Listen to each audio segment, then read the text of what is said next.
সুপ্রিয় শিক্ষার্থীবৃন্দ, আসসালামু আলাইকুম।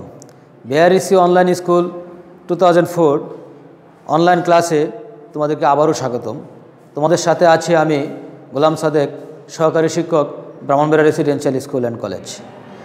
আমাদের মিড টার্ম পরীক্ষার সামনে রেখে ধারাবাহিক পাঠভিত্তিক আলোচনায় আজকে আমরা পড়ব সপ্তম শ্রেণীর তথ্য যোগাযোগ প্রযুক্তি। আজকে আমরা আলোচনা করব প্রথম অধ্যায় থেকে। প্রথম অধ্যায়টির নাম হচ্ছে প্রাথমিক জীবনের তথ্য যোগাযোগ প্রযুক্তি। আমরা গত ক্লাসে যে বিষয়টা পড়েছিলাম সেটা হলো ব্যক্তি জীবনের তথ্য যোগাযোগ প্রযুক্তি, আর আমরা আজকে পড়ব কর্মক্ষেত্রে তথ্য ও যোগাযোগ প্রযুক্তি, যেটা তোমাদের বইয়ে পাঠ 3, 4, 5-এর অন্তর্ভুক্ত আলোচনায়। তো আসো আমরা দেখি আজকে আলোচনার বিষয়বস্তু কী আছে। কর্মক্ষেত্রে তথ্য যোগাযোগ প্রযুক্তি আলোচনা করতে গেলে বলতে হয় তথ্য যোগাযোগ প্রযুক্তি কর্মক্ষেত্রে তার অবদান বিশাল। কর্মক্ষেত্রে তথ্য যোগাযোগ প্রযুক্তির ব্যবহার ব্যাপক এবং তথ্য যোগাযোগ প্রযুক্তি ভিত্তিক কর্মক্ষেত্রটার পরিধিটাও অনেক ব্যাপক। তো তোমাদের বইয়ের আলোচনা থেকে সারসংক্ষেপে আমরা যে বিষয়গুলো নোট করে রেখেছি সেটি হলো, এক নজরে দেখে নেওয়া যাক। কর্মক্ষেত্রে তথ্য যোগাযোগ প্রযুক্তির কাজগুলো অনলাইন ভর্তি কার্যক্রম, কাগজবিহীন office, virtual office, call centre, কর্মসময়ের স্বাধীনতা, কর্মের ঝুঁকিমুক্ততা, রোবটের ব্যবহার, যন্ত্রের ব্যবহার, স্বয়ংক্রিয়করণ ও দুর্ঘটনা হ্রাস। আমরা এই সকল ক্ষেত্রে তথ্য যোগাযোগ প্রযুক্তি কিভাবে সহযোগিতা করে আমরা সেই বিষয়গুলো আজকে আমরা দেখব। এবার আসো আমরা দেখি অনলাইন ভর্তি কার্যক্রম। তথ্য যোগাযোগ প্রযুক্তিতে কর্মক্ষেত্রে তথ্য যোগাযোগ প্রযুক্তির যে কাজটি আমরা প্রথমে আলোচনা করব অনলাইন ভর্তি কার্যক্রম। একটা সময় আমরা লক্ষ্য করি যখন বিভিন্ন ইউনিভার্সিটিতে ভর্তি কার্যক্রম শুরু হতো, তখন ওখান থেকে ইউনিভার্সিটির নির্দিষ্ট ক্যাম্পাস থেকে লাইনে দাঁড়িয়ে ফর্ম উত্তোলন করা, ফিল আপ করে জমা দেওয়া, আর ইউনিভার্সিটি যাওয়া আসা অনেকটা কষ্টের ব্যাপার। তো দিন দিন যেহেতু তথ্য যোগাযোগ প্রযুক্তির ব্যবহার বৃদ্ধি পাচ্ছে, সে প্রযুক্তিকে সামনে রেখেই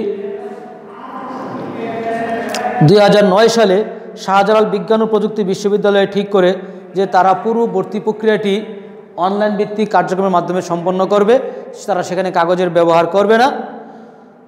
তাদেরই চিন্তা থেকে কাগজবিহীন ভর্তি প্রক্রিয়াটি 2009 সালের 21শে আগস্ট দেশের প্রধানমন্ত্রী উদ্বোধন করেন এবং তারপর থেকে দেশের প্রায় সকল স্কুল, কলেজ, বিশ্ববিদ্যালয়ে ভর্তির কার্যক্রম তথ্য যোগাযোগ প্রযুক্তির মাধ্যমে হয়ে আসছে। এতে সুবিধা হচ্ছে ভর্তিকৃত শিক্ষার্থী ভর্তি হওয়ার আগে তাকে আর কষ্ট করতে হচ্ছে না, সে ঘরে বসেই অনলাইনের মাধ্যমে ভর্তির আবেদন ফর্মটি উত্তোলন করে ফিল আপ করে অনলাইনে সাবমিট করতে পারছে।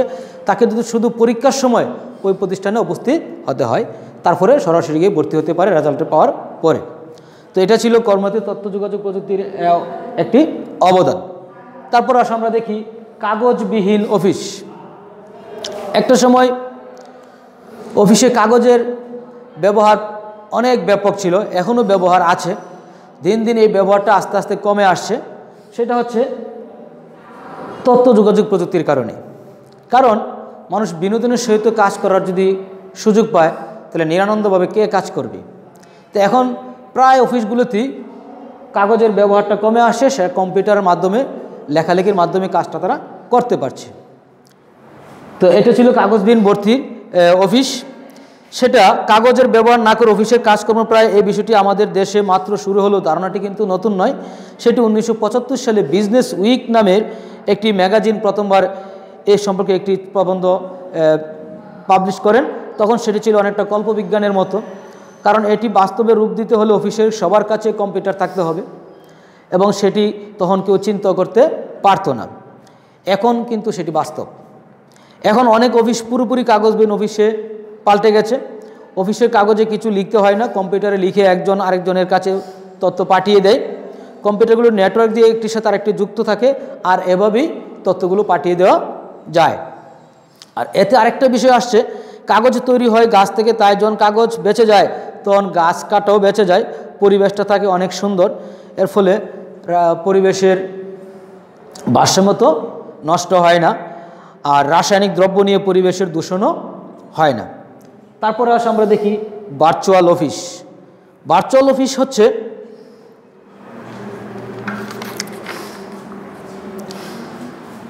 অনলাইন ভিত্তিক অফিস, যেটা হলো অফিসে উপস্থিত না হয়ে অফিসিয়াল কাজকর্ম করা, অফিসে উপস্থিত না হয়ে অফিসিয়াল কাজকর্ম করা, এটা হচ্ছে ভার্চুয়াল অফিস। এটা একসময় আমরা চিন্তা করতে পারতাম না, কিন্তু এখন সেটা আমাদের বাস্তব হয়ে দাঁড়িয়েছে। 1983 সালে প্রথম এটা নিয়ে আলোচনা করা হয় এবং 1994 সালে এ ধরনের একটা অফিস তার কাজ শুরু করে। যারা কাজ করে তারা সশরীরে কি অফিসে নেই, কিন্তু অফিসের কাজ চলছে। এরকম অফিসের নামই হচ্ছে ভার্চুয়াল, অর্থাৎ অফিসে সরাসরি অংশগ্রহণ না করেও অফিসের কার্যক্রম পরিচালনা করার নামই হচ্ছে ভার্চুয়াল অফিস। সব অফিসকে যে ভার্চুয়াল অফিসে বানানো যাবে তা কিন্তু নয়, কিন্তু যেগুলো বানানো যাবে সেখানে অনেক লাভ। প্রথমে অফিসের জন্য বড় বিল্ডিং বানাতে হবে না, এটা একটা সুবিধা। তারপরে রাস্তায় ট্রাফিক জ্যামের সাথে যুদ্ধ করে অফিসে যেতে হবে না। তারপরে বাসায় বসে কাজ করতে পারবে বলে অফিসের কাজের পাশাপাশি বাসার কাজকর্ম করা যাবে, এটা একটা সুবিধা। অফিসে গেলে নির্দিষ্ট সময় পর্যন্ত কাজ করতে পারে, কিন্তু বাসায় বসে কাজ করে নির্দিষ্ট সময়ের বাইরেও কাজ করা যায়, এটা একটা সুবিধা। কাজে ভার্চুয়াল অফিসের কাজকর্ম সাধারণ অফিস থেকেও বেশি হতে পারে। ভার্চুয়াল অফিসের সবচেয়ে চমকপ্রদ সুবিধাটা এখনও বলা হয়নি।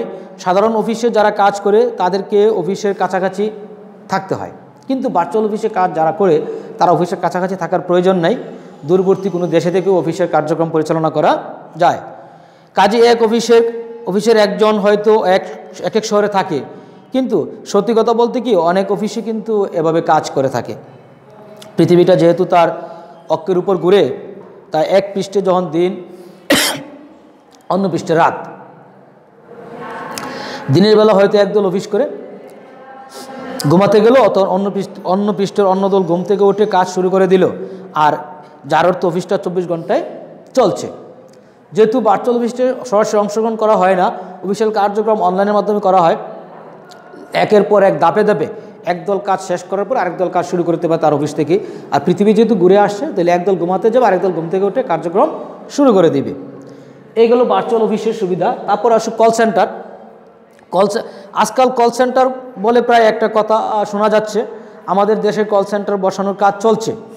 নানা ধরনের কল সেন্টার থাকতে পারে, যেমন তারা নানা ধরনের কাজ করে থাকে। একটা সহজ উদাহরণ দিতে পারি আমরা, সেটি কোনো একটা কোম্পানির কাছে যারা নানা কিছু জানতে ফোন করে তাদের প্রশ্নের উত্তর দেওয়া। যেমন আমরা আমাদের এই মোবাইল কথা চিন্তা করি, এই মোবাইলের যদি কোনো ফাংশনের সিম সংক্রান্ত কোনো মোবাইল সেবাতে আমাদের সমস্যা হয়, তাহলে আমরা ওই নির্দিষ্ট কোম্পানির কল সেন্টারে ফোন দিয়ে সেবাটাকে নিতে পারি। আমরা যদি কেউ ফোন করি তাহলে সমস্যাটা তারা আগে থেকেই জেনে থাকে, উত্তর দিয়ে প্রস্তুত থাকে। ইভেন এমনকি যে প্রশ্ন করবে সমস্যা জানতে, সমাধান জানতে প্রশ্ন করবে, এমন হতে পারে সমস্যাটা অন্য কেউ প্রশ্ন করে রেখেছে, তারা উত্তরটা রেডি করে রেখেছে। এইভাবে কল সেন্টারগুলো তার কার্যক্রমগুলো পরিচালনা করে থাকে। অর্থাৎ তথ্য প্রযুক্তির কারণে, মোবাইল নেটওয়ার্কিং, ইন্টারনেটের কারণে পৃথিবীর যে কোনো প্রান্ত থেকে যে কোনো সেবা কল সেন্টারের মাধ্যমে গ্রহণ করা যায়। তারপর আসে আমরা কর্ম সময়ের স্বাধীনতা। এখানে যে কাজটি করা হয় এটা অনেকটাই ভার্চুয়াল অফিসের চিন্তা থেকে আসছে, যে আমরা যখন কোনো অফিসে জব করি সকাল 9টা to 5টা নির্দিষ্ট সময় আমরা কর্মঘণ্টা কাটাই, কিন্তু যখন ভার্চুয়াল অফিসে আমরা কাজ করি সেখানে স্বাধীনতা থাকে। অর্থাৎ আমার দ্বারা কর্মীর দ্বারা কাজটি সম্পন্ন হওয়া চাই, কর্মীর দ্বারা কাজটি সম্পন্ন হওয়া চাই। অর্থাৎ এই কাজটি সে দিনের যে কোনো সময় করে নিতে পারে, যেহেতু তাকে অফিসে অংশগ্রহণ করতে হচ্ছে না, অফিসিয়াল গেট আপ ধারণ করতে হচ্ছে না, সে বাসায় বসে স্বাচ্ছন্দ্য চিত্তেই সে কাজটি করে নিতে পারে। এক্ষেত্রে তার কর্মের সময় স্বাধীনতা পরিলক্ষিত হয়। তারপরে আসি আমরা কর্মের ঝুঁকিমুক্ততা। অর্থাৎ শ্রমিক শিল্পটা, নির্মাণ শিল্পেতে অনেক ঝুঁকি থাকে। যেমন বড় বড় জাহাজ বানাতে হলে বিশাল বিশাল বড় বড় রডকে কেটে টুকটুক করে তাকে ওয়েল্ডিং করে জয়েন দিয়ে নির্দিষ্ট কাঠামো করে আবার ফ্রেম বানিয়ে জাহাজটাকে তৈরি করতে হয়। এতে যেমন রিস্ক আছে, আবার কাজের সফলতা আছে, তবে আলোর যে তীব্রতা সেটা আমাদের চোখের জন্য অত্যন্ত ক্ষতি। আমরা যদি এটাকে কোনো যন্ত্রের মাধ্যমে কাজটা করে নিতে পারি, তাহলে কিন্তু আমরা শ্রমিকরা চোখের ক্ষতি থেকে অনেকটাই রক্ষা পেতে পারে। যারা ওয়েল্ডিং করে তাদের বিশেষ চশমা পরে কাজ করতে হয়, তবে যারা ওয়েল্ডিং কাজটা করে তার চশমা পরে কাজ করতে হয়। সেখানে প্রচণ্ড তাপের সৃষ্টি হয়, দাতব টুকরো ছিটকে ছিটকে পড়ে। কাজটি দেখে মনে হয় এটি বেশ বিপজ্জনক। তাই বিপজ্জনক কাজটি যদি মানুষকে কম করতে না হতো, কোনো একটা রোবট করতো, তাহলে কেমন হতো? তাহলে এই চিন্তাটা কিন্তু, কর্মের ঝুঁকিমুক্ততা কিন্তু যদি রোবটের মাধ্যমে কাজটি করা যায় তাহলে কিন্তু আমাদের কর্মের ঝুঁকিমুক্ততা চলে আসে। তাছাড়া মানুষ কাজ করতে করতে ক্লান্ত হয়, কিন্তু যন্ত্র কিন্তু কাজ করতে করতে ক্লান্ত হয় না। আবার মানুষ কাজ করতে করতে একসময় তার গতিহীনতা চলে আসে, কিন্তু যন্ত্রের গতিহীনতা আসে না। তাহলে এই ক্ষেত্রে উৎপাদনটা সঠিক সময়ে করা সম্ভব, উৎপাদনটা বেড়ে যেতে পারে। তারপর আসে আমরা রোবটের ব্যবহার। এই কর্মের ঝুঁকিমুক্ততা থেকে যে চিন্তাটা আসছে, যদি আমরা যন্ত্রের ব্যবহার রোবটের মাধ্যমে কাজটি করতে শুরু করে দিই, তাহলে রোবটের মাধ্যমে কাজটি আমরা করব, কাজের উৎপাদনটা সঠিকভাবে চলে আসবে। মানুষের কাজ হবে রোবট দ্বারা কাজটা সঠিকভাবে হচ্ছে কিনা শুধু সেই কাজটাকে তদারকি করা। এতে কি হবে না, একঘেয়ে বিপজ্জনক কাজগুলো মানুষ থেকে রোবটরা অনেক ভালোভাবে করতে পারবে। কাজেই যতদিন যাচ্ছে ততই কাজগুলো মানুষের বদলে মেশিনরা করছে তথ্য প্রযুক্তি ব্যবহার করে। তারপরে আসো আমরা দেখি যন্ত্রের ব্যবহারের স্বয়ংক্রিয়তা ও দুর্ঘটনা হ্রাস। আমাদের পথে-ঘাটে প্রতিনিয়ত নানা ধরনের দুর্ঘটনা হচ্ছে, গাড়ি অ্যাক্সিডেন্ট হচ্ছে, মানুষ ক্ষতিগ্রস্ত হচ্ছে, আহত হচ্ছে, নিহত হচ্ছে। কারণ এটা হচ্ছে মানুষ নিজেকে নিয়ন্ত্রণহীনভাবে গাড়ি যখন চালায় তখন সে হঠাৎ করে কন্ট্রোল করতে পারে না। যদি এখানে যন্ত্রের ব্যাপারে স্বয়ংক্রিয়করণ করা হয় তাহলে যেটা হবে, যখনই সেন্সিটিভ করা হবে তখনই সামনে যখন কোনো দুর্ঘটনামূলক কোনো সংকেত সে পাবে, অটোমেটিক্যালি সে কী করতে পারবে, নিজেকে নিয়ন্ত্রণ করে নিতে পারবে, যেটা মানুষ অনায়াসে নিতে পারে না। এতে সুবিধা হয় কি, দুর্ঘটনা হ্রাস করা যায় এবং ঝুঁকিমুক্তহীনভাবে চলাফেরা করা যায়। গাড়ি চালাবে তথ্য প্রযুক্তি ব্যবহার করা যন্ত্র। গাড়ির বেলায় যে সেটা শুরু হতে একটু দেরি হচ্ছে, তবে আকাশপথে সেটা কিন্তু এর মাঝে শুরু হয়ে গেছে। বিশাল বিশাল প্লেন যখন আকাশে উড়ে তখন পাইলটকে কিছুই করতে হয় না, কম্পিউটারে সব কিছু করে দেয়। পাইলট যার শুধু তার কাজগুলোকে পরিচালনা করে দেয়। তো এইভাবে আমরা তথ্য প্রযুক্তি ব্যবহার করে প্রাত্যহিক জীবনের যোগাযোগ প্রযুক্তি এবং কর্মক্ষেত্রে যে কাজগুলো আমরা করে নিতে পারি। তো সুপ্রিয় শিক্ষার্থী বন্ধুরা, আমরা মিড টার্ম ক্লাসের দ্বিতীয় ক্লাসটি আজকে নিলাম। আগামী একটি ক্লাসে আমরা মিড টার্ম ক্লাসের সর্বশেষ ক্লাসটি করব। ততদিন পর্যন্ত ভালো থেকো। আর এই বিষয়টা, এই পার্টগুলো নিয়ে আলোচনা করা হয়েছে, এখান থেকে আমি টপিকসগুলো বের করে দিয়েছি। তোমরা এই টপিকসগুলোর আলোকে ভালো করে পড়াশোনা করবে। তো ভালো থাকো, আল্লাহ হাফেজ।